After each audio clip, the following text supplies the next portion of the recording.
ഓം കാർപ്പണ്യദോഷോപഗതസ്വഭാവകവൃക്ഷാമത്താം ധർമ്മസമൂഢചേതക യശ്രയസ്യാനിശ്ചിതം ബ്രൂഹിതന്മേ ശിഷ്യസ്തേഹം ശാതിമാം താം പ്രപന്നം. ഓം നമോ ഭഗവതേ വാസുദേവായ. നമോ ഭഗവതേ വാസുദേവായ.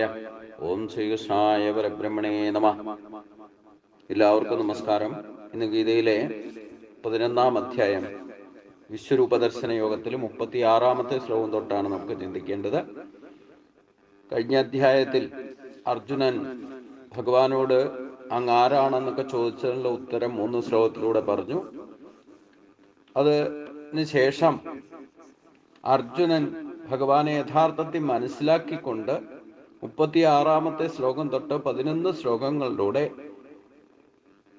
യഥാർത്ഥത്തിൽ ഭഗവത് സ്തുതിയിലൂടെ ആധ്യാത്മിക തത്വങ്ങൾ ഉൾക്കൊള്ളുന്ന ഉത്തമ സ്തോത്രങ്ങളാണ് ഈ 11 ശ്ലോകങ്ങൾ. അതായത് ഭഗവാന്റെ തത്വത്തെ, യഥാർത്ഥത്തിൽ മഹാത്മ്യത്തെ മനസ്സിലാക്കിയിട്ട് ഭക്ത്യാനന്ദ പരവശനായിക്കൊണ്ട് അർജുനൻ ചെയ്യുന്ന ഭഗവത് സ്തുതിയാണ്.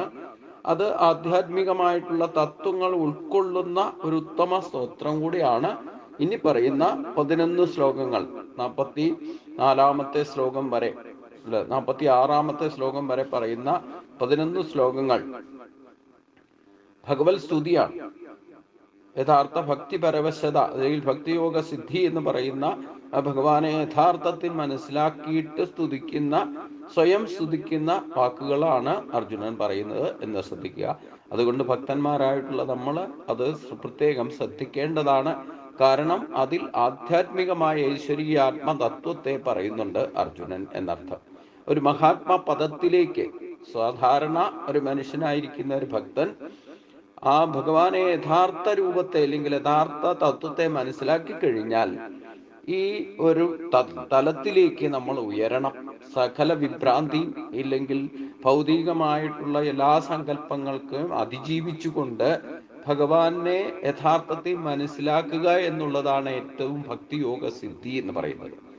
അത് സിദ്ധിച്ചാൽ പിന്നെ ഭഗവാനെ യാതൊരു സംശയവും കൂടാതെ നമുക്ക് മനസ്സിലാക്കിക്കൊണ്ട് ഭജിക്കാൻ സാധിക്കും. അതാണ് ആ ഭജനമാണ് യഥാർത്ഥത്തിൽ 11 ശ്ലോകങ്ങളിലൂടെ അർജുനൻ പറയുന്നത്. യഥാർത്ഥത്തിൽ ഈശ്വരനെ സാക്ഷാത്കരിക്കാൻ ഉദ്ദേശിക്കുന്നവർക്ക് സാക്ഷാത്കരിക്കുമ്പോൾ കിട്ടുന്ന അനുഭവമാണ് ഈ പറയുന്ന സ്തുതികൾ എന്ന് പ്രത്യേകം ശ്രദ്ധിക്കുക. അർജുനോ വാച സ്ഥാനേ ഹൃഷീകേശ തവ പ്രകീർത്തിയ ജഗൽ പ്രകർഷത്യ അനുരജ്യതേജ രക്ഷാംസി ഭീതാനി ദിശോ ദ്രവന്തി സർവേ നമസ്യന്തി ച സിദ്ധസംഗ. അല്ലയോ ഭഗവാനെ, അങ്ങയുടെ മഹാത്മ്യ കീർത്തനത്താൽ ലോകം സന്തോഷിക്കുകയും പ്രീതരാകുകയും ചെയ്യുന്നു. രക്ഷസുകൾ ഭയപ്പെട്ട് പല ദിക്കുകളിലേക്കും ഓടിപ്പോകുന്നു. എല്ലാ സിദ്ധസംഘങ്ങളും അങ്ങയെ നമസ്കരിക്കുന്നു. ഇതെല്ലാം യുക്തം തന്നെ. ഋഷികേശൻ എന്ന സംബോധന കൊണ്ട് ഉദ്ദേശിക്കുന്നത് തന്നെ ഇന്ദ്രിയങ്ങളുടെ എല്ലാം ഈശ്വരനായിരിക്കുന്ന മനസ്സാണ്, 6th സെൻസാണ് എന്ന് അർജുനൻ ഉറപ്പിക്കുന്നു. അവിടെയാണ് ഋഷികേശൻ എന്ന് പറഞ്ഞാൽ 5 ഇന്ദ്രിയങ്ങളുടെ, പ്രധാനമായിട്ടും നമ്മളെ ജീവിതത്തിലേക്ക് നയിക്കുന്ന 5 ഇന്ദ്രിയങ്ങൾ, കണ്ണ്, മൂക്ക്, നാക്ക്, ത്വക്ക് എന്ന് പറയുന്ന ഈ 5 ഇന്ദ്രിയങ്ങളുടെ ഈശ്വരനായിരിക്കുന്നത് മനസ്വരൂപനായിരിക്കുന്ന, ഇല്ലെങ്കിൽ ഇന്ദ്രിയങ്ങളിൽ മനസ്സ് ഞാനാകുന്നു എന്ന് പറഞ്ഞാൽ ഈ 5 ഇന്ദ്രിയങ്ങളിലൂടെ നാം നേടുന്ന അറിവ് പോലും ഈശ്വരനെ മനസ്സിലാക്കലായിക്കോട്ടെ, ബാക്കി ഭൗതിക കാര്യങ്ങളായിക്കോട്ടെ, അതിനെല്ലാം സഹായിക്കുന്നത് മനസ്സാണ്. ആ മനസ്സ് ഈശ്വരന്റെ സ്വരൂപമാണെന്ന് തന്നെ ഭഗവാൻ വിഭൂതി യോഗത്തിൽ പറഞ്ഞത് അടിയുറച്ച് വിശ്വസിക്കണം. അപ്പോൾ മാത്രമേ ഋഷികേശൻ എന്ന് പറഞ്ഞാൽ നമ്മുടെ 5 ഇന്ദ്രിയങ്ങളുടെ ഈശ്വരനായിരിക്കുന്നത് നമ്മുടെ മനസ്സ് തന്നെയാണ്. അതുകൊണ്ട് അങ്ങയുടെ മഹാത്മ്യ കീർത്തനത്താൽ, അതായത് ഭഗവാന്റെ മഹാത്മ്യം എന്തെന്ന് 3 ശ്ലോകത്തിലൂടെ ഭഗവാൻ തന്നെ പറഞ്ഞു. നമ്മളൊക്കെ കേവലം നിമിത്തമാണ്. ഈശ്വരനാണ് യഥാർത്ഥ പ്രപഞ്ച സൃഷ്ടിക്ക് കാരണവും അത് നിലനിർത്തുന്നതും അതിനെ സംഹരിക്കുന്നതും കാലരൂപത്തിൽ നമ്മുടെ മുമ്പിലുണ്ട്. അത് അനന്തമായ കാലമാണ്. അതാണ് ഏറ്റവും വലിയ മഹത്വം. ഈശ്വരൻ കാലസ്വരൂപനായിക്കൊണ്ട് നമ്മുടെ ഈ നിമിഷം നമ്മളോടൊപ്പം നമ്മുടെ കൂടെയുണ്ട്. അത് മനസ്സിന്റെ സ്വരൂപമായിട്ടാണ് എന്ന് മനസ്സിലാക്കണം. അത് നമ്മുടെ പഞ്ചേന്ദ്രിയങ്ങളുടെ ഈശ്വരനാണ്. ലോകം അതുകൊണ്ട് സന്തോഷിക്കുകയും പ്രീതരാകുകയും ചെയ്യുന്നു. അത് യഥാർത്ഥത്തിൽ മനസ്സിലാക്കിയാൽ മാത്രമേ നമുക്ക് ഈ സന്തോഷവും സമാധാനവും ശാന്തിയും നിലനിർത്താൻ സാധിക്കുകയുള്ളൂ. അത് മനുഷ്യൻ എന്നുവരെ ആരാണോ മനസ്സിലാക്കാത്തത് അവർക്ക് ഈ താപത്രയങ്ങളിൽ ബന്ധനത്രയങ്ങളിലും പൊങ്ങി പരാക്രമത്താൽ ഓടി നടക്കേണ്ടതായിട്ട് വരും. വീണ്ടും വീണ്ടും ജനിച്ച് മരിക്കേണ്ടി വരും. ലോകം സന്തോഷിക്കുകയും പ്രീതരാകുകയും ചെയ്യുന്നു. അത് പ്രത്യക്ഷത്തിൽ പരോക്ഷമായിട്ട് നമ്മൾ ഈശ്വരവിശ്വാസി അല്ലെങ്കിൽ പോലും 50% ഈ ശക്തി നമ്മൾ യൂട്ടിലൈസ് ചെയ്യുന്നുണ്ട്. പക്ഷെ ശാശ്വതമായ ശാന്തിയും സമാധാനവും നമ്മൾ അനുഭവിക്കുന്നില്ല എങ്കിൽ തന്നെയും ഏതെങ്കിലും കാരണം കൊണ്ട് നമ്മൾ സന്തോഷിക്കുകയോ ശാന്തിയും സമാധാനവും ഏതെങ്കിലും ഘട്ടത്തിൽ ജീവിതത്തിൽ അനുഭവിക്കുന്നുണ്ടെങ്കിൽ ഈ ഈശ്വരന്റെ ശക്തി കൊണ്ടാണ്. ആ ഇന്ദ്രിയങ്ങളുടെ ഈശ്വരനായിരിക്കുന്ന ഭഗവാന്റെ ശക്തി കൊണ്ടാണ്. ആത്മസ്വരൂപനായിട്ട് മനസ്സായിട്ട് നമ്മുടെ കൂടെ ഉള്ളത് കൊണ്ടാണ് നമുക്കിത് അനുഭവിക്കാൻ സാധിക്കുന്നത്. നിങ്ങൾ ഈശ്വരവാദിയോ നിരീശ്വരവാദിയോ യുക്തിവാദിയോ ഭക്തിവാദിയോ ആയിരുന്നാലും ഈ ഭൗതികമായിട്ടുള്ള സുഖം അല്ലെങ്കിൽ ശാന്തിയും സമാധാനവും ജീവിതത്തിന്റെ ഏതെങ്കിലും ഒരു നിമിഷമെങ്കിലും നിങ്ങൾ അനുഭവിച്ചിട്ടുണ്ടെങ്കിൽ അത് ഈശ്വരന്റെ സാക്ഷാത്കാരമാണ് എന്ന് അറിയുക. അത് മാത്രമല്ല, ഈശ്വരന്റെ ശക്തി 50% നമ്മളിൽ പ്രവർത്തിക്കുന്നത് കൊണ്ട് വലിയ പ്രശ്നങ്ങളൊന്നുമില്ലാതെ ആയുസ്സിന്റെ ദീർഘമനുസരിച്ചുകൊണ്ട് നമ്മളെല്ലാവരും ഇത് അനുഭവിച്ചുകൊണ്ടാണ് ഇരിക്കുന്നത് എന്നതിൽ സംശയവുമില്ല.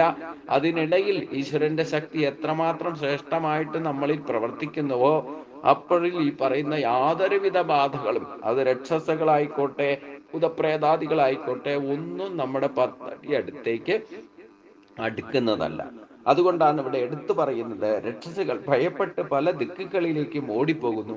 പലരും പറയും ബ്രഹ്മരക്ഷസിന്റെ ഉപദ്രവവും മറ്റു തരത്തിലുള്ള, ബ്രാഹ്മണര് വരെ പേടിക്കുന്ന ഒരു സംഗതിയാണ് ബ്രഹ്മരക്ഷസിന്റെ ഉപദ്രവം, മറ്റു ബാധകളുടെ ആക്രമം. ഇതൊക്കെ സംഭവിക്കുന്നത് നമ്മളിൽ നെഗറ്റീവ് എനർജി കൂടുതലായിട്ട്, അതായത് 50% ദൈവാധീനം നമുക്ക് ഈശ്വരൻ നിജപ്പെടുത്തി വെച്ചിട്ടുണ്ട്.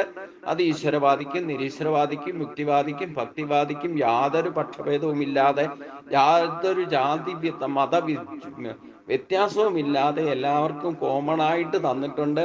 ഈ പ്രകൃതി പോലും ചലിക്കുന്നത് അതനുസരിച്ചു കൊണ്ടാണ്. അതിൽ കുറവ് വരുമ്പോഴാണ് ഈ പറയുന്ന ബാധകളും അക്രമങ്ങളും പ്രതിരോധങ്ങളും അല്ലെങ്കിൽ രോഗങ്ങളും പലതരത്തിലുള്ള നമ്മള് ക്ലേശങ്ങൾ അനുഭവിക്കാൻ ഇടവരുന്നതിനെയാണ് ഈ ബാധാബന്ധം ഇല്ലേ, രക്ഷസുപദ്രവം ഇല്ലേ, പലതരത്തിലുള്ള ഭൂതപ്രേതങ്ങളുടെ ആധിക്യം കൊണ്ട് നമുക്ക് ഡിസ്റ്റർബൻസ് ഉണ്ടാകുക എന്നൊക്കെ പറയുന്നത്.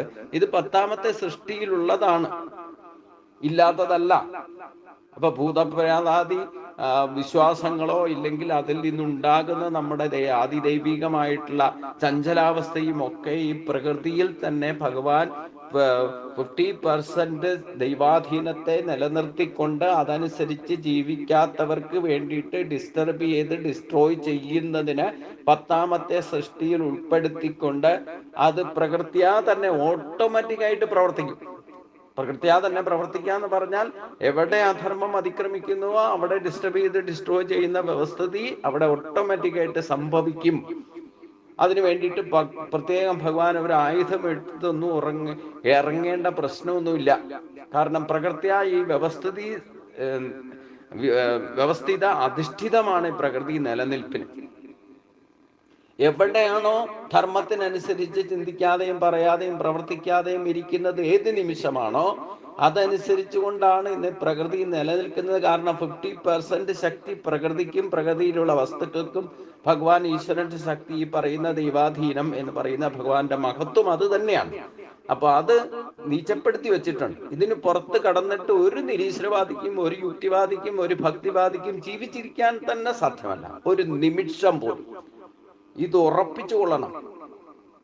ഒരു വസ്തു ഇല്ല എന്ന് പറയണമെന്നുണ്ടെങ്കിൽ ഇല്ലാത്ത വസ്തുവിനെ പറ്റി ഇല്ല എന്ന് പറയാൻ പോലും സാധ്യമല്ല എന്ന് മാത്രമല്ല, ഈശ്വരന്റെ ശക്തിയാകുന്ന ജീവാംശം ഉള്ളത് കൊണ്ടല്ലേ ആ വ്യക്തി ഈശ്വരൻ ഇല്ല എന്ന് പോലും പറയുന്നത്. ഈ സത്യത്തെ എന്തുകൊണ്ട് മനുഷ്യൻ മനസ്സിലാക്കുന്നില്ല?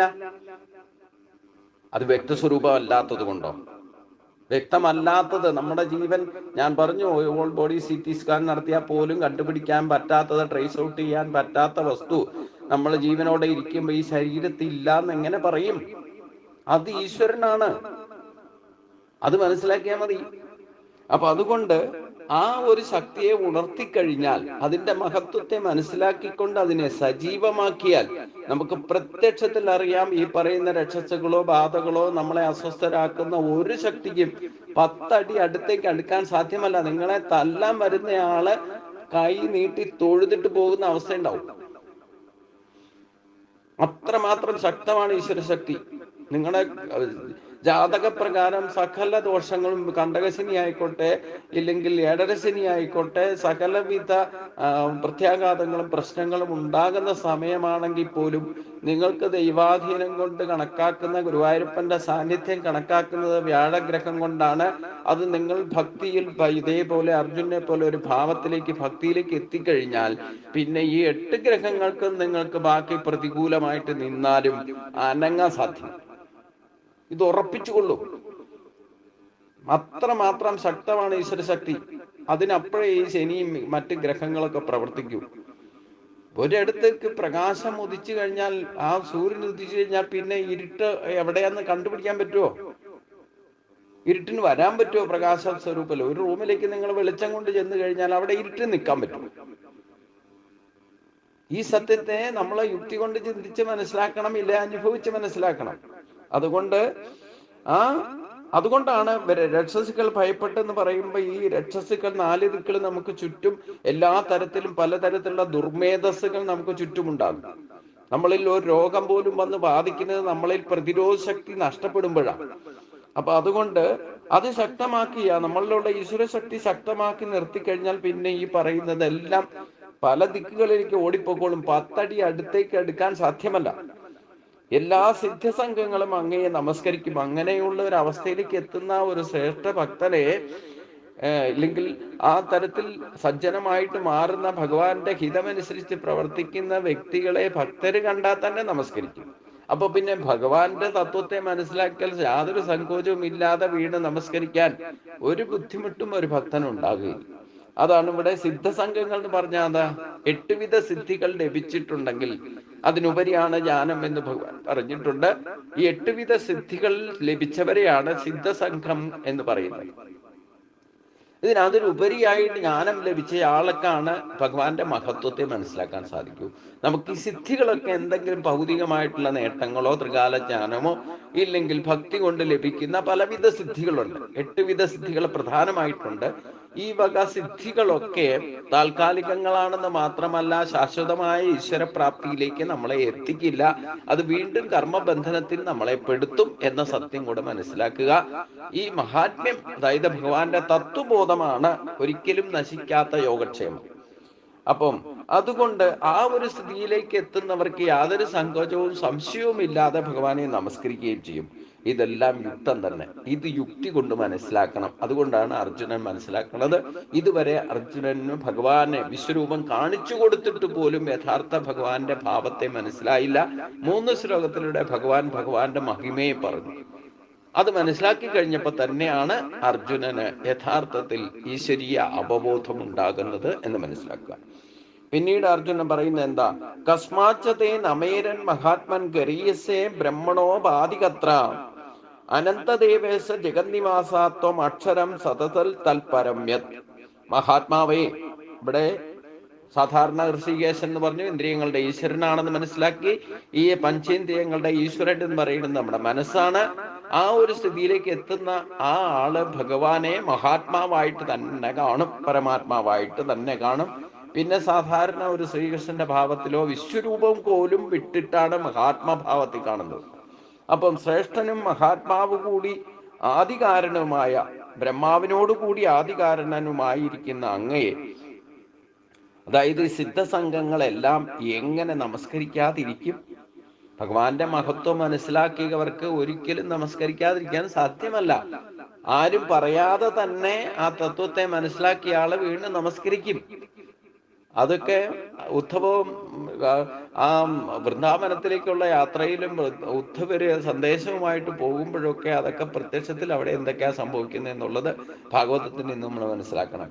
അപ്പോൾ സിദ്ധി ലഭിച്ച ഭഗവാന്റെ യഥാർത്ഥത്തിലുള്ള തത്വത്തെ മനസ്സിലാക്കിയിട്ട് നമുക്ക് ഏതെങ്കിലും തരത്തിലുള്ള സിദ്ധികളോ ഇഷ്ടഭോഗങ്ങളോ ലഭിച്ചിട്ടുണ്ടെങ്കിൽ അതിനൊക്കെ ഉപരിയായിട്ട് അത് ലഭിച്ചവരെല്ലാവരും ഭഗവാനെ വീണ് നമസ്കരിക്കാൻ യാതൊരു സങ്കോചവും ഉണ്ടാവുകയില്ല.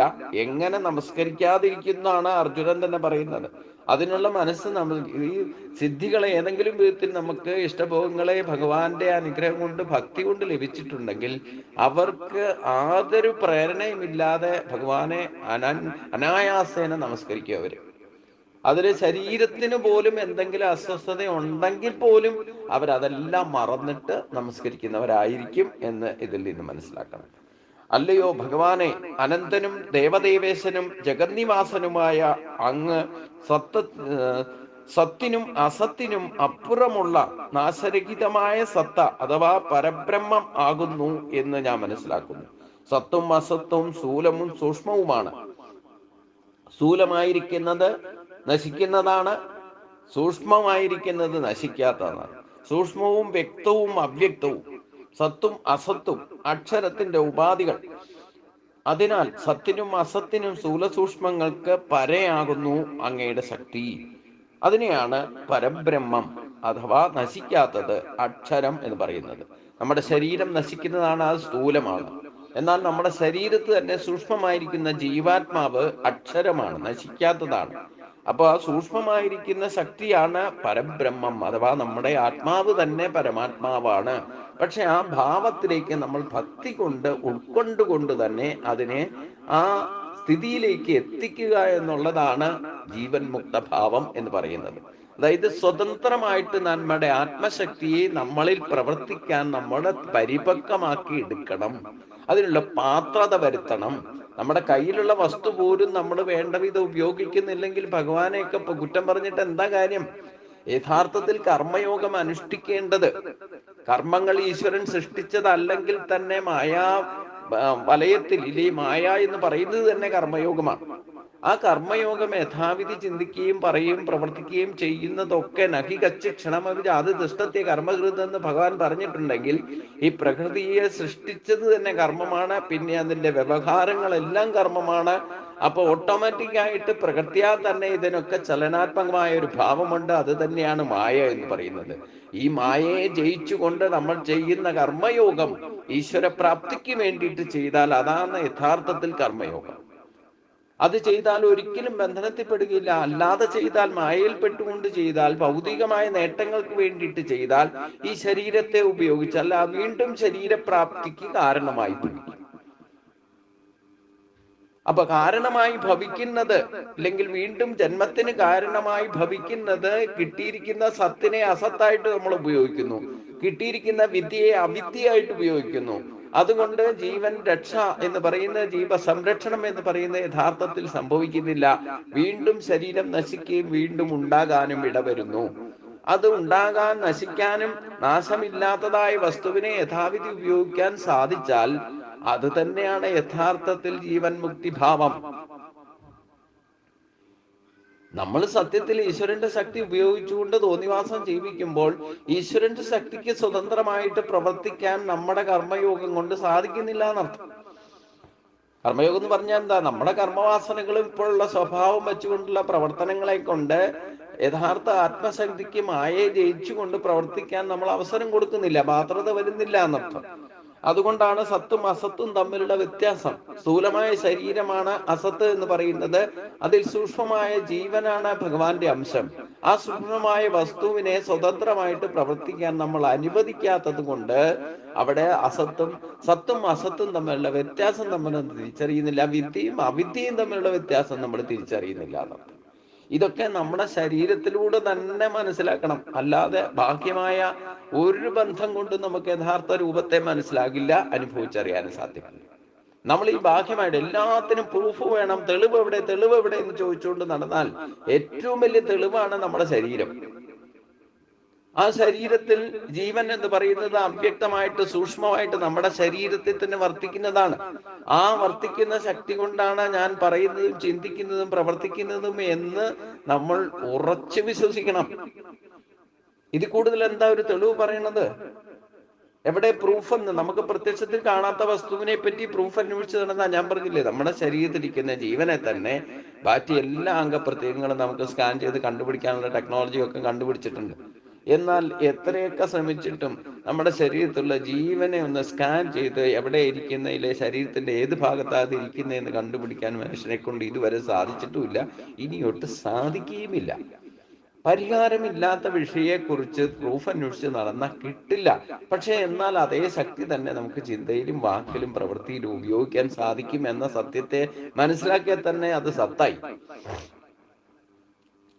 അതുകൊണ്ട് ഈ സിദ്ധസംഘങ്ങളെല്ലാം ആ തത്വത്തെ മനസ്സിലാക്കിയവരാണ്. അതുകൊണ്ടാണ് സങ്കോചം കൂടാതെ ഭഗവാനെ തന്നെ അനന്തനും ദേവദേവസ്യനും ജഗന്നിവാസനുമാണെന്ന് അർജുനന് തന്നെ ബോധ്യം വരുന്നത് ഈ തത്വത്തെ മനസ്സിലാക്കിയിട്ടാണെന്ന് മനസ്സിലാക്കിയ.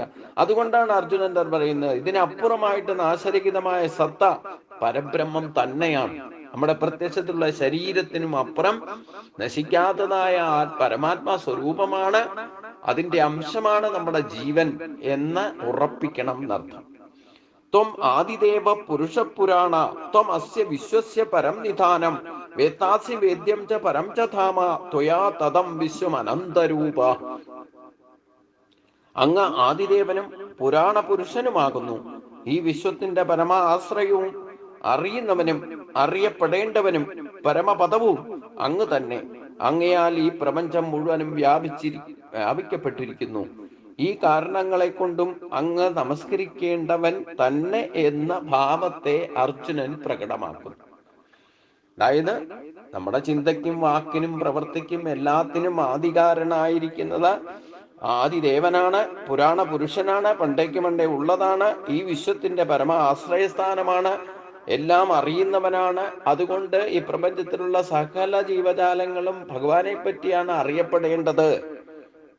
അതുകൊണ്ട് പ്രാപിക്കേണ്ടതും പരമപദം എന്ന് പറഞ്ഞാൽ ഈ സ്ഥാനത്തേക്ക് മഹത്വം അറിഞ്ഞുകൊണ്ട് ഭഗവാന്റെ സ്ഥാനത്തേക്ക് ഉയരാൻ തക്കവണ്ണം പ്രാപ്യമായ ബുദ്ധി കൊണ്ട് ഭഗവാനെ പ്രാപിക്കാൻ സാധിക്കും.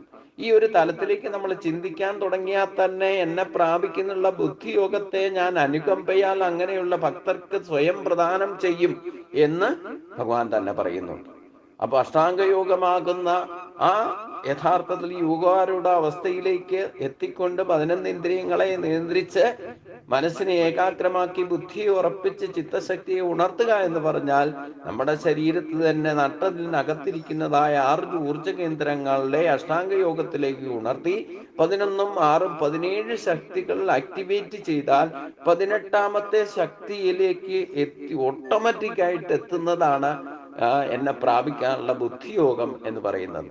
ഇത് ഭഗവാന്റെ അനുഗ്രഹം കൊണ്ട് അങ്ങനെയുള്ള ഭക്തർക്ക് സ്വയമേവ ലഭിക്കുന്നതാണ്. ഓട്ടോമാറ്റിക്കായിട്ട് ആ ഒരു സ്ഥിതിയിലേക്ക് എത്തുന്നവർക്ക് നമ്മൾ ഇത് തരണേ എന്ന് പ്രാർത്ഥിക്കുകയൊന്നും വേണ്ട.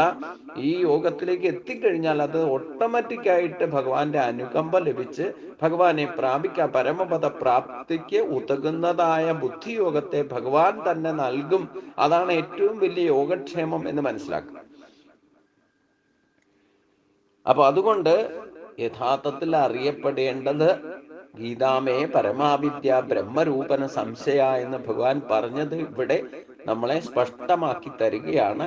അർജുനൻ എന്ന ഭക്തിയിലൂടെ, അതായത് ഈശ്വര സാക്ഷാത്കാരം എന്ന് പറഞ്ഞാൽ ഈ അർജുനന്റെ ഭാവത്തിലേക്ക് ഏതൊരു ഭക്തൻ എത്തുന്നുവോ, നമുക്ക് സ്വയം, ഇപ്പൊ അർജുനൻ പറയുന്നതാണ് ഞാൻ വിശദീകരിക്കുന്നതും നിങ്ങൾ കേൾക്കുന്നത്, നമുക്ക് സ്വയം ഇത് ബോധ്യം വരണം.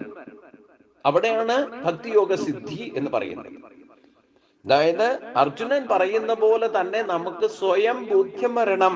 ഭഗവാൻ തന്നെയാണ് ആദിദേവൻ, അത് തന്നെയാണ് പുരാണ പുരുഷൻ, ഈ വിശ്വത്തിന്റെ പരമ ആശ്രയവും ഈ അറിവിന് ശ്രേഷ്ഠമായ അറിവും, ഇല്ലെങ്കിൽ അറിയപ്പെടേണ്ടതും.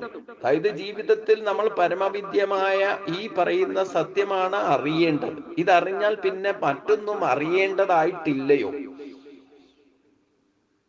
ആ ഒരു അവസ്ഥയിലേക്ക് നിങ്ങൾ എത്തിയാൽ ജീവിച്ചിരിക്കുമ്പോ തന്നെ പരമപദത്തിലാണ്, ശ്രേഷ്ഠമായ സ്ഥാനത്ത് നിങ്ങൾ എത്തിക്കഴിഞ്ഞു. ഇത് ജീവിച്ചിരിക്കുമ്പോ ശരീരത്തോട്, ഈ സ്ഥൂല ശരീരത്തോടു കൂടി ഇരിക്കുമ്പോ തന്നെ സൂക്ഷ്മ അവസ്ഥ എന്താണെന്ന് മനസ്സിലാക്കി സൂക്ഷ്മ ശക്തി, സൂക്ഷ്മ ശരീരത്തെ നമുക്ക് പ്രാപിക്കാൻ സാധിച്ചാൽ ഇതാണ് ഈശ്വര സാക്ഷാത്കാരം. അത് തന്നെയാണ് പരമപദം. മരിച്ചു കഴിഞ്ഞിട്ട് എങ്ങോട്ട് പോണുന്നു, മരണാനന്ത ഗതിയെ പറ്റിയൊക്കെ ഭഗവാൻ 8-ാം അധ്യായത്തിൽ പറഞ്ഞെങ്കിലും അതിനെ പറ്റി ഒന്നും വ്യാകുലപ്പെടേണ്ടതായിട്ടില്ല.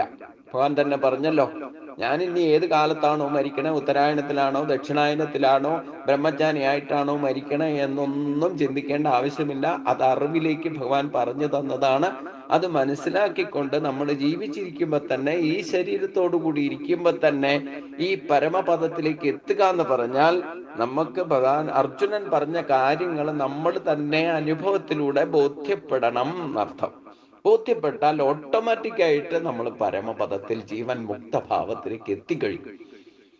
അതെത്തിയാലോ പിന്നെ ഒരിക്കലും അവൻ ഒരു ജന്മത്തിനും ആദപ്പതിക്കുന്ന പ്രശ്നമില്ല. കാരണം സത്യത്തെ അറിഞ്ഞു കഴിഞ്ഞാൽ പിന്നെ അവൻ ഒരിക്കലും ഈ കർമ്മയോഗം അനുഷ്ഠിക്കുകയാണെങ്കിൽ തന്നെ ഈശ്വരപ്രാപ്തിക്ക് വേണ്ടുന്നതായ കർമ്മങ്ങൾ മാത്രമേ അവൻ ചെയ്യുള്ളൂ. ആ കർമ്മത്തെ അറിയലാണ് യഥാർത്ഥത്തിൽ കർമ്മം എന്തെന്നറിയുക എന്ന് പറഞ്ഞാൽ.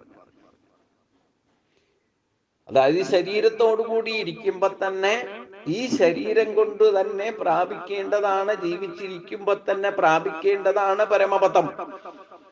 മരിച്ചിട്ട് പ്രാപിക്കേണ്ടതല്ല. മരിച്ചു കഴിഞ്ഞാൽ ശരീരം ഉപേക്ഷിച്ചാൽ നമ്മൾ അങ്ങോട്ട് തന്നെ എത്തിക്കോളും, തന്നെ ഓട്ടോമാറ്റിക്കായിട്ട് എത്തിക്കോളും. വേറെ എങ്ങും തങ്ങുന്ന പ്രശ്നമില്ല.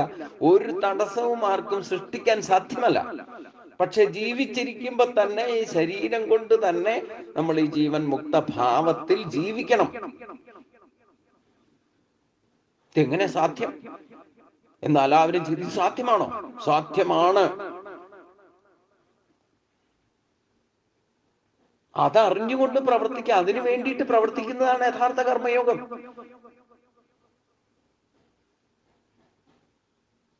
മായയെ ജയിച്ചാൽ അത് സാധിക്കും. മായയെ അതിക്രമിക്കാൻ ബുദ്ധിമുട്ടാണെന്ന് ഭഗവാൻ പറഞ്ഞു. മായയെ ജയിക്കുന്നവർക്ക് സാധിക്കും.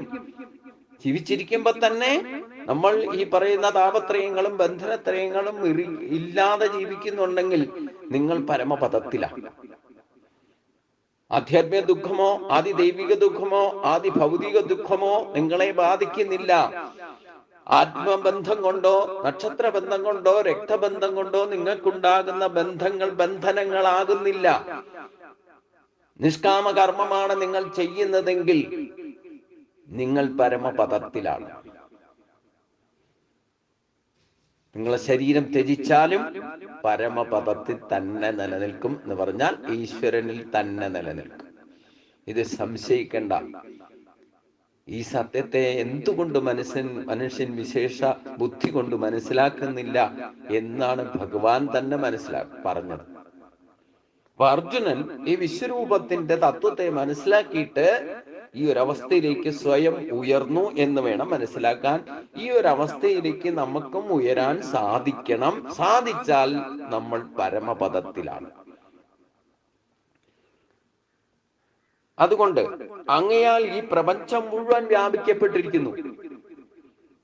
ഈ കാരണങ്ങളെ കൊണ്ടും അങ്ങ് നമസ്കരിക്കേണ്ടവൻ തന്നെയാണ്. പിന്നെ സംശയമുണ്ടോ? ഭഗവാനെയാണ് നമസ്കരിക്കേണ്ടത്, ഭഗവാനെ പറ്റിയാണ് അറിയേണ്ടത്. അല്ലെങ്കിൽ ഈ പ്രപഞ്ചത്തിൽ നമ്മൾ ഈ കാണുന്നതും കേൾക്കുന്നതും ഇല്ലെങ്കിൽ ഈ അവിദ്യാദി സ്വരൂപമായിരിക്കുന്ന ഈ ജഗത്തിനെ പറ്റി ചിന്തിച്ച് ഭ്രമിച്ച് നടന്നിട്ട് വെറുതെ ആയുസ് വ്യർത്ഥമാക്കാന്നല്ലാതെ അതുകൊണ്ട് ഒരു കാര്യവുമില്ല. നമ്മളിപ്പോ ഒരു പത്രത്തിൽ കണ്ട വാർത്തയോ ന്യൂസ് കേട്ടിട്ട് കണ്ട വാർത്തയോ ഒരു സീരിയൽ കണ്ടിട്ട് അതിൽ നിന്നുണ്ടാകുന്ന ദുഃഖമോ ഇതൊക്കെ അവിദ്യാസ്വരൂപമാണ്. നമ്മളെ പ്രശ്നത്തിൽപ്പെടുത്തുന്നതാണിത്. പ്രശ്നത്തിൽപ്പെടുത്തുക എന്ന് പറഞ്ഞാൽ നിങ്ങൾ അതിന്റെ പിന്നാലെ ശരീരം കൊണ്ട് പോയില്ലേലും അതേ പറ്റിയൊക്കെ ചിന്തിച്ച് വ്യാകുലപ്പെട്ടിരിക്കുന്നുണ്ടെങ്കിൽ അതൊക്കെ മിഥ്യാചാരമാണ്, ആവശ്യമില്ലാത്ത കാര്യങ്ങളാ. കാരണം ഇതൊക്കെ നടക്കും. ലോകത്തിന്റെ പുറത്തേക്ക് ഇറങ്ങിയാൽ ദൃശ്യപ്രപഞ്ചത്തിൽ ഇതൊക്കെ തന്നെ നടക്കൂ.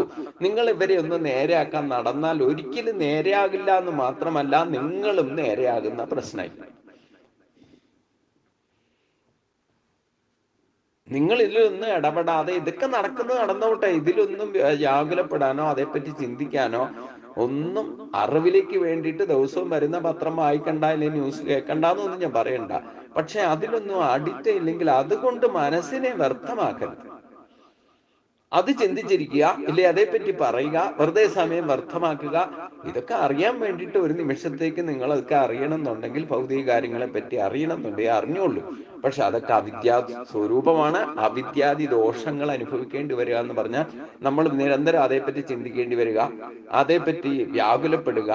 മറ്റൊരാളുടെ ദുഃഖം മനസ്സിലാക്കിയാൽ തന്നെ ആ ദുഃഖം നമ്മളെ ബാധിക്കുന്നുണ്ടെങ്കിൽ, ഇപ്പൊ ഒന്നും വേണ്ട, സീരിയൽ കണ്ടിട്ടിരുന്ന് ആ കഥാപാത്രം അനുഭവിക്കുന്ന ദുഃഖത്തെ പറ്റി നമ്മളെ ബാധിച്ച് നമ്മളിരുന്ന് കരയുന്നുണ്ടെങ്കിൽ, അങ്ങനെയും കരയാൻ യോഗമാണ്. ഈ ഭഗവാൻ ഇപ്പൊ എന്താ ചെയ്യാം? അപ്പൊ സൃഷ്ടിച്ചെന്ന് ആ സീരിയൽ സൃഷ്ടിച്ചത് നമ്മൾ തന്നെ, അത് കണ്ടിട്ടിരുന്ന് വ്യാകുലപ്പെടുന്നത് നമ്മൾ തന്നെ. ഇതിനിപ്പോ ഭഗവാൻ എന്താ? ഇപ്പൊ കർമ്മയോഗം ഭഗവാൻ സൃഷ്ടിക്കുന്നുണ്ടോ? ഇല്ലേ ഭഗവാനാണ് ഇതൊക്കെ സൃഷ്ടിക്കുന്നത്, സംഭവിക്കുന്നത് എന്ന് പറഞ്ഞ് ഇത് പ്രകൃതിയാ ഒരു വ്യവസ്ഥിതി ഭഗവാൻ സൃഷ്ടിച്ചു വെച്ചിട്ടുണ്ട്. 10 വിധ സൃഷ്ടി എന്ന് പറഞ്ഞാൽ ഇത് വ്യവസ്ഥാപിതമാണ്, പ്രതിഷ്ഠിതമാണ്. ഇതിനെ മാറ്റാൻ മനുഷ്യനെ കൊണ്ട് സാധ്യമല്ല. നമ്മൾ ഉണ്ടാക്കുന്ന നിയമങ്ങളെ നമ്മൾ ലംഘിക്ക് ഇഷ്ടം പോലെ ഉപയോഗിക്കുന്ന പോലെയൊന്നും ഭഗവാന്റെ ഈ യമ നിയമങ്ങളെ ഒന്നും ആർക്കും മനുഷ്യന് തന്റെ ഇഷ്ടം പോലെ വ്യാഖ്യാനിച്ച് തോന്നിവാസം ഉപയോഗിക്കാനൊന്നും പറ്റില്ല. അത് ആദ്യം തന്നെ. അതാണ് മഹത്തായ കർമ്മം നടപ്പാക്കുന്നവനെയാണ് സഹസ്രനാമത്തിൽ മഹാകർമ്മ എന്ന് വിളിക്കുന്നത്.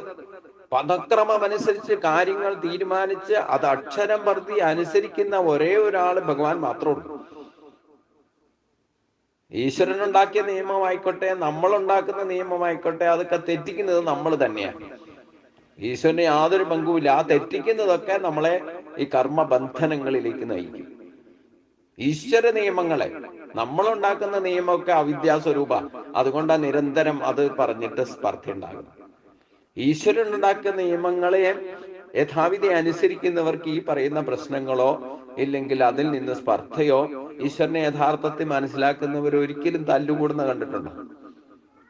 ഒരിക്കലും തല്ലുകൂടില്ല. അവര് അവകാശങ്ങൾക്ക് വേണ്ടിയിട്ടോ ഇല്ലേ സ്ഥാനമാനങ്ങൾക്ക് വേണ്ടിയിട്ടോ യഥാർത്ഥ ഈശ്വരനെ മനസ്സിലാക്കിയവർ ഒരിക്കലും തല്ലുകൂടില്ല, സ്പർദ്ധയുണ്ട. അവരൊക്കെ ഒരേ മനസ്സായിരിക്കും. പിന്നെ എങ്ങനെ തല്ലുകൂടും? അവരുടെയൊക്കെ ലക്ഷ്യവും മനസ്സും ചിന്തയും വാക്കും പ്രവൃത്തികളും ഒക്കെ ഒന്നായി മാറും. അവരെയാണ് സജ്ജനം എന്ന് ഭഗവാൻ തന്നെ വിളിച്ചത്. സജ്ജനങ്ങളെ രക്ഷിക്കാനാണ് ഭഗവാൻ ശ്രമിക്കുന്നത്. കാരണം സജ്ജനങ്ങളിലൂടെ ഈ മാർഗദർശനം നടക്കൂ. ധർമ്മത്തെ അനുസരിക്കുന്നവരിലൂടെ മാത്രമേ ധർമ്മത്തെ പ്രചരിപ്പിക്കാൻ സാധിക്കൂ. അപ്പൊ അത്തരത്തിൽ ഉള്ളവരെ ഭഗവാൻ തന്നെ സ്വയമേവ വിവിധ രൂപത്തിൽ വന്ന് അവരെ രക്ഷിക്കാൻ തയ്യാറായിട്ട് നിൽക്കും. അവർക്ക് യാതൊരുവിധ ക്ലേശങ്ങൾ ഉണ്ടെങ്കിൽ തന്നെ ആ ക്ലേശങ്ങളെ അവരെ തരണം ചെയ്യാൻ സഹായിക്കുന്നത് ഭഗവാൻ തന്നെയായിരിക്കും. ഇതാണ് അറിയേണ്ടത്. അറിയേണ്ട സമയത്ത് അറിയേണ്ടതുപോലെ അറിഞ്ഞാല് പിന്നെ ചിന്തിക്കേണ്ട കാര്യങ്ങൾ ചിന്തിക്കേണ്ട സമയത്ത് ചിന്തിക്കേണ്ടതുപോലെ ചിന്തിക്കും. പറയേണ്ട കാര്യങ്ങൾ പറയേണ്ട സമയത്ത് പറയേണ്ടതുപോലെ പറയും. പ്രവർത്തിക്കേണ്ട കാര്യങ്ങൾ പ്രവർത്തിക്കേണ്ട സമയത്ത് പ്രവർത്തിക്കേണ്ടതുപോലെ പ്രവർത്തിക്കും. ഇത്ര കൃത്യനിഷ്ഠയും ഭക്തിയും വിവേചന ശക്തിയും ദൃഢനിശ്ചയവും അനുസരിച്ച് നിങ്ങൾക്ക് ജീവിക്കാൻ സാധിച്ചാൽ അത് ഈശ്വര സാക്ഷാത്കാരമാണ്. അത് തന്നെയാണ് പരമപദം.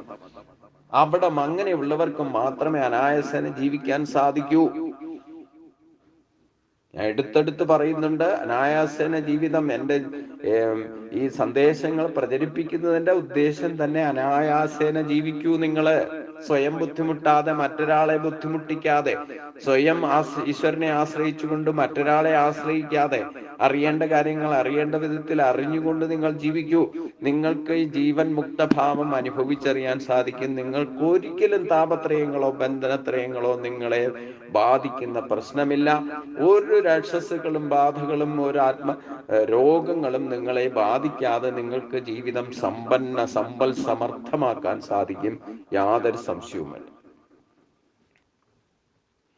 വായുർയമോ അഗ്നിൻ വരുണശശാങ്ക പ്രജാപതിസ്തം പ്രപിതാമഹശ്ച നമോ നമസ്തേസു സഹസ്രഹിത്വാ പുനശ്ച ഭൂയോ അഭിനമോ നമസ്തേ.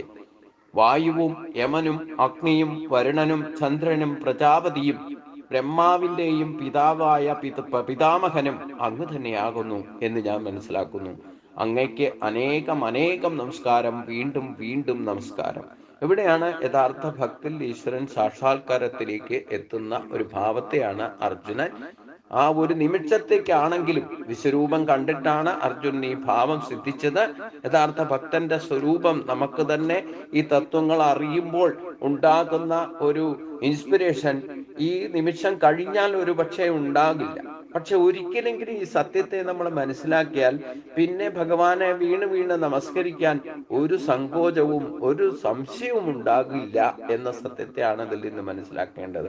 അപ്പൊ ഈ പ്രപഞ്ചത്തിൽ പ്രജാപതി തൊട്ടില്ലേ, ബ്രഹ്മലോകം തൊട്ട് താഴേക്കുള്ളത് മുഴുവൻ പുനരാവർത്തനത്തിന് വിധേയമാണെങ്കിൽ ബ്രഹ്മാവിഷ്ണു മഹേശ്വരന്മാർ പോലും ഭഗവാനെ ആശ്രയിച്ചാണ് നിൽക്കുന്നത് എന്ന തത്വത്തെ മനസ്സിലാക്കണം.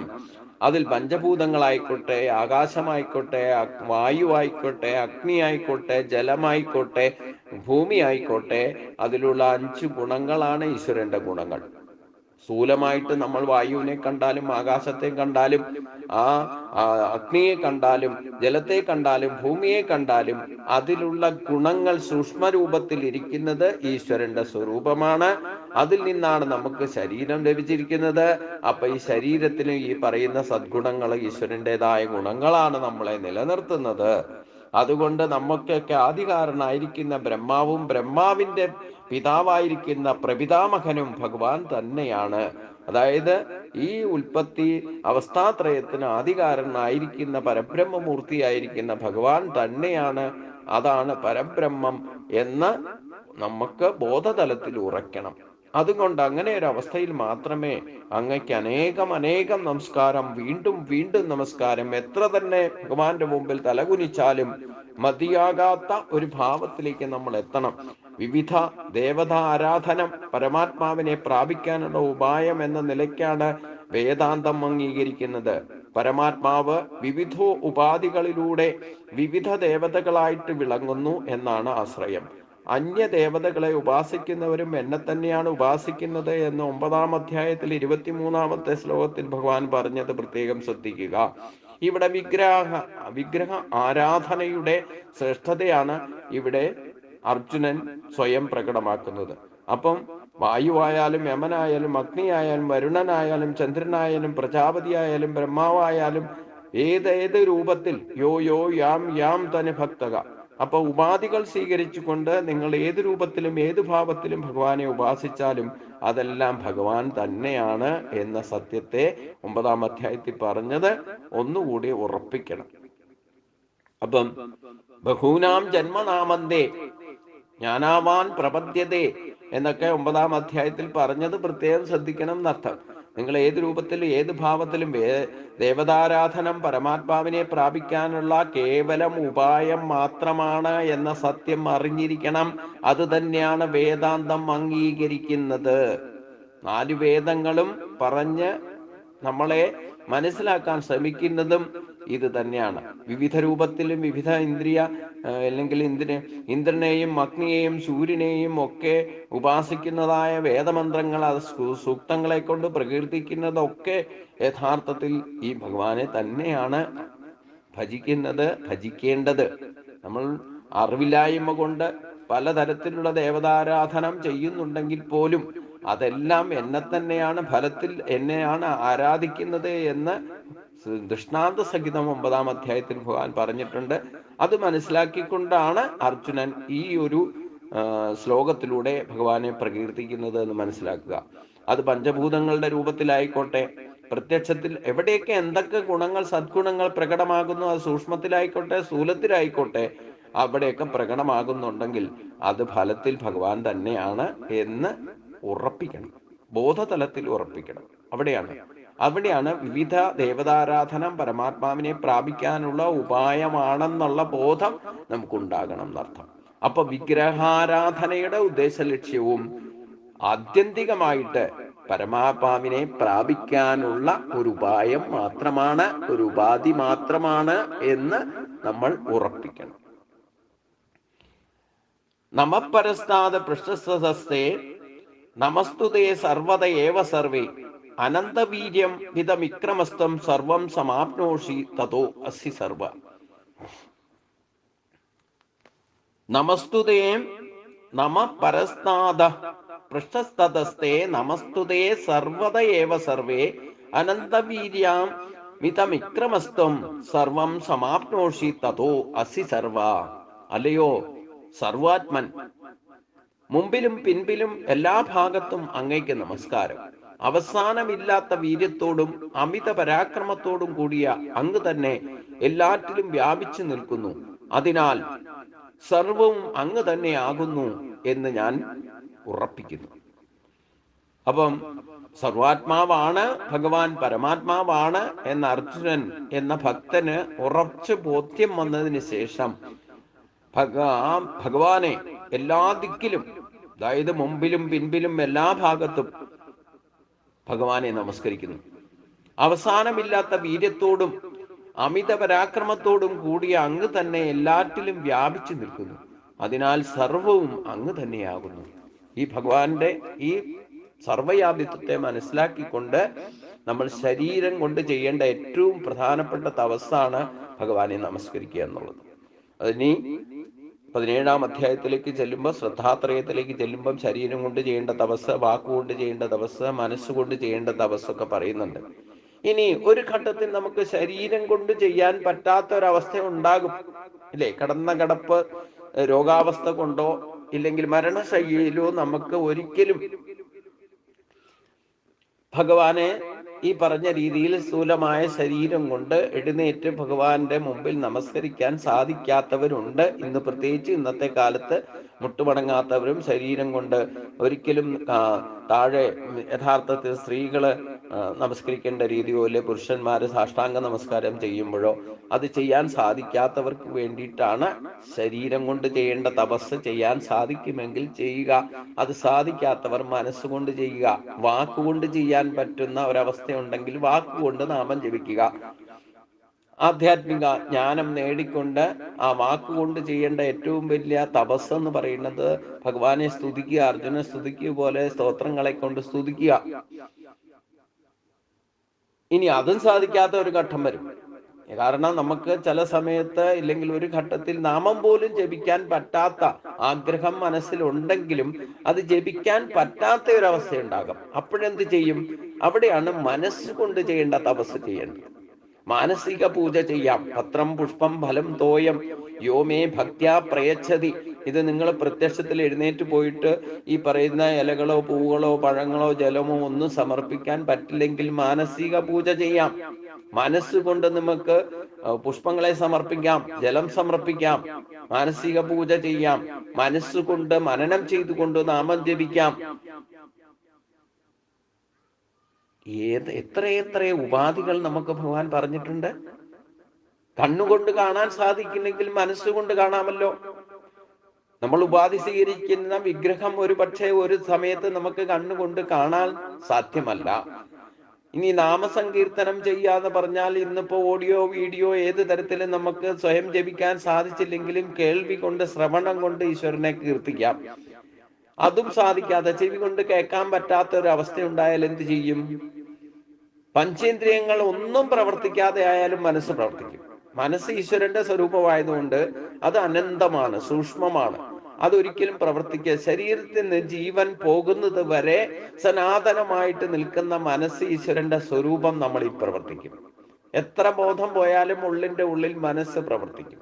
ആ മനസ്സുകൊണ്ട് നമുക്ക് ഒരു പക്ഷേ ശരീരം കൊണ്ടോ വാക്കുകൊണ്ടോ പ്രവൃത്തി കൊണ്ടോ ഒരു കാരണവശാലും നമുക്ക് ആക്ട് ചെയ്യാൻ സാധിക്കില്ലെങ്കിൽ, പ്രവർത്തിക്കാൻ സാധിച്ചില്ലെങ്കിൽ പോലും ശരീരത്തിൽ നിന്ന് ജീവൻ വിട്ടു പോകുന്നത് വരെ മനസ്സ് പ്രവർത്തിക്കും. അത് ഈശ്വര സ്വരൂപമാണ്. അപ്പൊ ആ മനസ്സുകൊണ്ടെങ്കിലും ഭഗവാനെ നമസ്കരിച്ചുകൂടെ? മനസ്സുകൊണ്ടെങ്കിലും മനനം ചെയ്ത് ഭഗവാന്റെ ഈ സ്തുതിഗീതങ്ങൾ ഒന്ന് ഓർമ്മിച്ചുകൂടെ? സ്മരണയിലെങ്കിലും പ്രവർത്തിച്ചുകൂടെ? അതിന് തക്കവണ്ണം ചെയ്യണമെങ്കിൽ ജീവിച്ചിരിക്കുമ്പോൾ, ശരീരം ആരോഗ്യത്തോട് ഇരിക്കുമ്പോൾ തന്നെ ഇതൊക്കെ ചെയ്ത് ഈശ്വരനെ സാക്ഷാത്കരിച്ചവർക്ക് മാത്രമേ, അവർ പരമപദത്തിലാണെങ്കിൽ പിന്നെ മറ്റൊരു സ്ഥാനത്തേക്ക് ഉയരാൻ എന്തിനു താമസം? നമ്മുടെ കയ്യിൽ തന്നെ ഇരിക്കുന്ന കാര്യം നമുക്കെടുത്ത് ഉപയോഗിക്കാൻ എന്തുകൊണ്ട് ഉദ്ദേശം? അത് കർമ്മേന്ദ്രിയങ്ങളെ കൊണ്ടോ ജ്ഞാനേന്ദ്രിയങ്ങളെ കൊണ്ടോ സാധിക്കില്ലെങ്കിൽ തന്നെ മനസ്സുകൊണ്ട് സാധിക്കും എന്ന് വരെ നിങ്ങളുടെ ശരീരത്തിൽ നിന്ന് ജീവൻ വിട്ടുപോകുന്നില്ലയോ അന്ന് വരെ മനസ്സ് പ്രവർത്തിതമാണ്. ആ മനസ്സുകൊണ്ട് ചെയ്യേണ്ട തപസ്സിൽ ഉറച്ചാൽ പിന്നെ ശരീരം കൊണ്ട് ഈ പറയുന്ന നമസ്കാരങ്ങളൊന്നും എല്ലാ ദിക്കിലും നമസ്കരിക്കണം എന്നൊക്കെ പറയും. ശരീരം കൊണ്ട് പറ്റുമെങ്കിൽ നമസ്കരിക്കുക, അത് സാധിക്കില്ലെങ്കിൽ മനസ്സുകൊണ്ടെങ്കിലും നമസ്കരിക്കുക. ഭഗവാനെ പ്രാപിക്കാൻ എത്ര ലളിതമായ മാർഗമാണ് നമുക്ക് ഭഗവാൻ കാണിച്ചു തരുന്നത് എന്ന് ശ്രദ്ധിക്കുക. അതുകൊണ്ട് ആ സർവാത്മാവായിരിക്കുന്ന ഭഗവാന്റെ മുമ്പിലും പിൻപിലും എല്ലാ ഭാഗത്തും അങ്ങയ്ക്ക് നമസ്കാരം. ആ ഭഗവാനെ നമസ്കരിക്കാൻ വേണ്ടിയിട്ട് മനസ്സുകൊണ്ടെങ്കിലും നമസ്കരിക്കുക. അവസാനമില്ലാത്ത ശക്തിയോടിരിക്കുന്ന ആ ആ, പരാക്രമത്തോടും എല്ലാവിധ ശക്തിയോടും ഉൾക്കൊണ്ടുകൊണ്ട് ഒരംശം കൊണ്ട് തന്നെ ഈ ലോകത്തെ സൃഷ്ടിച്ച് പരിപാലിക്കുന്നതും നശിപ്പിക്കുന്നതുമായ സംഹരിക്കുന്നതുമായ ആ അജയ്യമായ ശക്തിയെ മനസ്സുകൊണ്ടെങ്കിലും നമിക്കുക. അതാണ് ഏറ്റവും ഭക്തിയുടെ ശ്രേഷ്ഠത. അത് നമുക്ക് സാധിക്കട്ടെ എന്ന് പ്രാർത്ഥിച്ചുകൊണ്ട് നമുക്ക് ഇന്നത്തെ ഭാഗം ഇവിടെ സമർപ്പിക്കാം. ബാക്കി നമുക്ക് നാളെ ശ്രദ്ധിക്കാം. ബാക്കി ഒരു 6 ശ്ലോകങ്ങളിലും കൂടെ നമുക്ക് ഭക്തിയുടെ പരവശത, ഇല്ലെങ്കിൽ യഥാർത്ഥ ഭക്തി യോഗ സിദ്ധി ലഭിച്ച ഒരു ഭക്തന്റെ ആ യഥാർത്ഥ പരമപദ ഭാവം എന്തെന്ന് നമുക്ക് അർജുനൻ തന്നെ പറഞ്ഞ് മനസ്സിലാക്കി തരുന്നുണ്ട്. നമുക്ക് ബാക്കി ഭാഗം അടുത്ത ദിവസം ശ്രദ്ധിക്കാം. ഇത് സർവത്ര ഗോവിന്ദ നാമ സങ്കീർത്തനം. ഓം സ്വസ്തി പ്രജാഭ്യാം പരിപാലയന്താം ന്യായേന മാർഗേണ മഹിം മഹീശാ ഗോ ബ്രാഹ്മണേഭ്യഃ ശുഭമസ്തു ലോകാ സമസ്താ സുഖിനോ ഭവന്തു. ലോകാ സമസ്താ സുഖിനോ ഭവന്തു. ഓം ശാന്തി ശാന്തി ശാന്തി.